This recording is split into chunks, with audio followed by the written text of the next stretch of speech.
தெலுங்கானா மாநிலம் வாரங்கல் மாவட்டத்தில் கனமழையின் போது ஏரி நிரம்பி உபரிநீர் சாலையில் கரை புரண்ட நிலையில் அந்த வழியாக சென்ற அரசு பேருந்து வெள்ளத்தில் சிக்கியது. அதிலிருந்த பயணிகள் அனைவரும் லாரியில் மீட்கப்பட்டு கரை சேர்க்கப்பட்டிருக்கிறார்கள். கூடுதல் விவரங்களை செய்தியாளர் புஷ்பராஜ் வழங்க கேட்கலாம். புஷ்பராஜ், விவரங்களை பதிவு செய்யலாம்.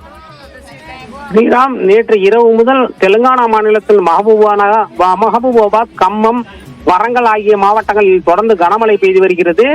வரங்கல் மாவட்டத்தில் பெய்த கனமழையை தொடர்ந்து அந்த மாவட்டத்தில் உள்ள வெங்கடாபுரம் கிராமத்தில் இருக்கும் ஏரி நிரம்பி அதிலிருந்து உபரி நீர் சாலை வழியாக வெளியேறுகிறது.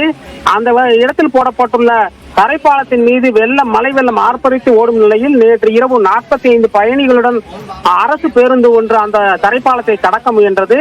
இடையில் ஆனால் அந்த பேருந்து மழை வெள்ளத்திற்கு ஈடு கொடுத்து அந்த பேருந்தால் கடந்து செல்ல இயலவில்லை.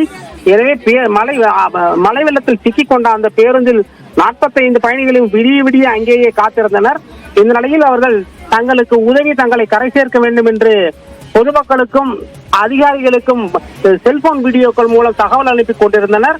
இந்த நிலையில் இன்று காலை அங்கு சென்ற அதிகாரிகள் பெரிய லாரி ஒன்றை அனுப்பி அதிலிருந்த 45 பயணிகளையும் பத்திரமாக மீட்டு கரை சேர்த்துள்ளனர் ஸ்ரீராம். ஆனால் அந்த பேருந்து அங்கே இன்னும் நின்று கொண்டிருப்பது குறிப்பிடத்தக்கது ஸ்ரீராம். விவரங்களை வழங்கியதற்கு நன்றி புஷ்பராஜ்.